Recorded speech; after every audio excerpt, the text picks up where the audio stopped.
Halo, Assalamualaikum warahmatullahi wabarakatuh. Perkenalkan, kami dari kelompok 7 Koperasi Indonesia akan memaparkan mengenai koperasi karyawan dari beberapa BUMN di Indonesia sebagai penerapan ekonomi Pancasila. Di sini kami beranggotakan 8 orang, yakni Indi Aprilia Rosiani, Lidwina Melania Gedo, Dea Ayu Saputri, Asila Yananda, Zara Hadika Punomo, Yanita Tiasning Wardani, Ipani Fitriani, dan Tabarokah. Badan Usaha Perseroan adalah BUMN yang berbentuk perseroan terbatas yang modalnya terbagi dalam saham yang seluruh atau paling sedikit 51%. Sahamnya dimiliki oleh negara Republik Indonesia yang tujuan utamanya mengejar keuntungan. Ada maksud dan tujuan badan usaha. Yang pertama, menyediakan barang dan jasa bermutu tinggi dan berdaya. Ada contoh-contoh badan usaha perseroan. Yang pertama PT Pertamina, kedua PT Kimia Farma, Kereta Api Indonesia, PT Bank BNI, Jamsostek, PT Telekomunikasi Indonesia, Tambang Timah. Ada ciri-ciri badan usaha persero. Dalam bendera persero disuruhkan oleh menteri kepada presiden. Kedua, pelaksanaan pendiri yang dilakukan oleh menteri berdasarkan perundang-undangan. Nah, yang pertama ini merupakan koperasi karyawan-karyawati dari PT Pertamina. Koperasi ini merupakan koperasi yang beranggotakan dari anggota PT Pertamina atau Persero. Beberapa hal yang berkaitan dengan penerapan ekonomi Pancasila dapat dilihat dari visi misinya. Beberapa di antaranya adalah untuk mewujudkan kesejahteraan seluruh anggota dan melaksanakan praktek perekonomian yang sehat, jujur, dan terpercaya. Koperasi ini memiliki produk dan kegiatan seperti simpan pinjam, toko koperasi, tiketing, sewa tenda, dan unit lainnya. Nah, koperasi ini terletak di daerah Palembang. Hasil referensi yang saya dapatkan ada di link di bawah ini. Koperasi Bank Pada Payu didirikan oleh pegawai Bank Sinar Harapan Bali pada 2 Maret 2009. Jenis usaha yang dijalankan adalah usaha simpan pinjam. Seiring berjalannya waktu, tepatnya tanggal 7 Agustus 2015, Bank Sinar Harapan Bali yang sebelumnya mayoritas dimiliki oleh Bank Mandiri, masuk 2 pemegang saham baru BUMN, yaitu PT Taspen dan PT Pos Indonesia, sehingga namanya berubah menjadi PT Bank Mandiri Taspen Pos, dan kembali mengalami perubahan nama, tepatnya tanggal 23 Desember 2017 menjadi PT Bank Mandiri Taspen.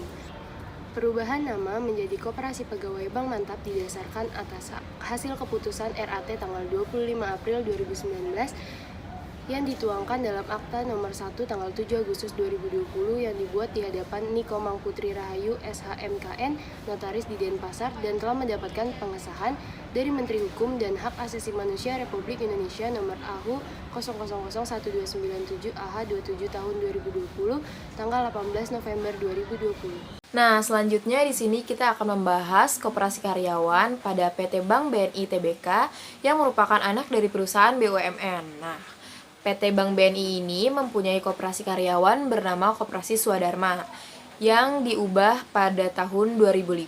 Nama sebelumnya yaitu Koperasi Serba Usaha Bank Negara Indonesia atau KOSERU. Koperasi ini didirikan pada tanggal 30 Juli 1968.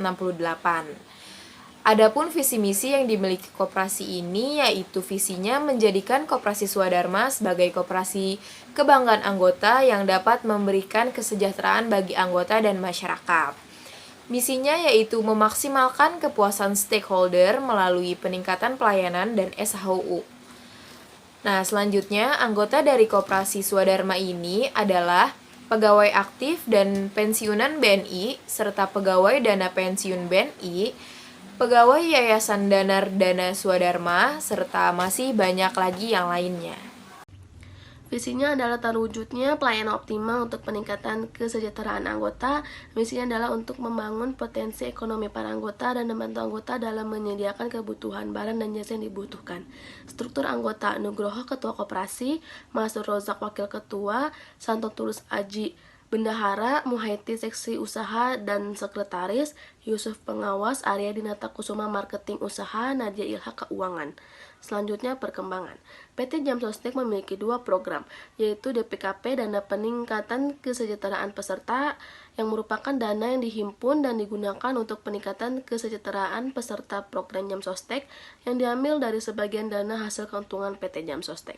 Selanjutnya, PKBL, Program Kemitraan dan Bina Lingkungan, merupakan program CSR wajib bagi perusahaan BUMN yang diatur oleh kementerian dengan sasaran untuk pemberdayaan dan pengembangan kondisi sosial dan ekonomi masyarakat, khususnya yang berada di sekitar lingkungan perusahaan.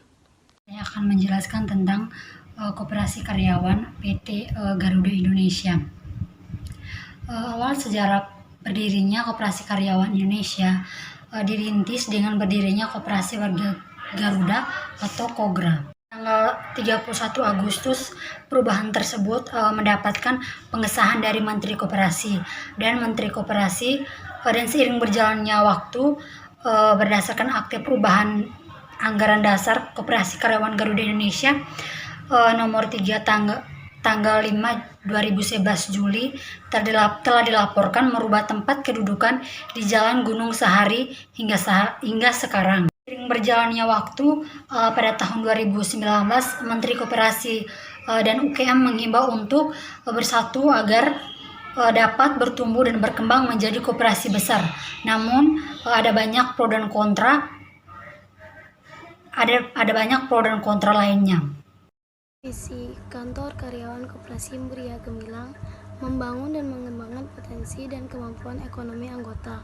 Pada umumnya, untuk meningkatkan kesejahteraan ekonomi dan sosialnya berperan secara aktif dalam upaya mempertinggi kualitas kehidupan manusia dan masyarakat, memperkokoh perekonomian rakyat sebagai dasar kekuatan dan ketahanan perekonomian nasional, dengan koperasi sebagai sosok gurunya berusaha untuk mewujudkan dan mengembangkan perekonomian nasional yang merupakan usaha bersama berdasarkan atas asas kekeluargaan dan demokrasi nasional. Ada juga sejarah singkat berdirinya Kantor Karyawan Koperasi Muria Gemilang. Koperasi Karyawan Muria Gemilang awalnya bernama Koperasi Karyawan PT Jarum yang didirikan atas petunjuk FBSI, sekarang SPSI, yang diproyeksikan sebagai koperasi karyawan pertama di Jawa Tengah. Maka pada tanggal 25 April 1975, secara resmi Koperasi Karyawan PT Jarum didirikan dengan anggota berjumlah 278. Visi dari PT Telekomunikasi Indonesia adalah menjadikan Kopektel yang unggul dan mewujudkan sustainability bisnis. Misinya yang pertama, memperbanyak market, perbanyak dan perkuat resource, transparansi, tingkatkan profesionalisme, pertajam bisnis. Operasi Pegawai PT Telekomunikasi Indonesia didirikan pada tanggal 28 Februari tahun 1984. Koperasi ini masih berdiri hingga sekarang. Berikut adalah struktur organisasi dari Koperasi Pegawai PT Telekomunikasi Indonesia. Pemegang keputusan tertinggi ada pada rapat anggota.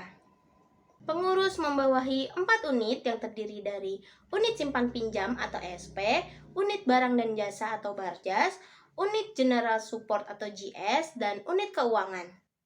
Pada Unit Barang dan Jasa atau Barjas membawahi bisnis retail. Perkembangan Koperasi Karyawan PT Telekomunikasi Indonesia saat ini membawahi beberapa koperasi sekunder seperti Koptel, Kopinfra, Kopektel Metropolitan, Kopektel Lumajang, dan Kopektel lainnya.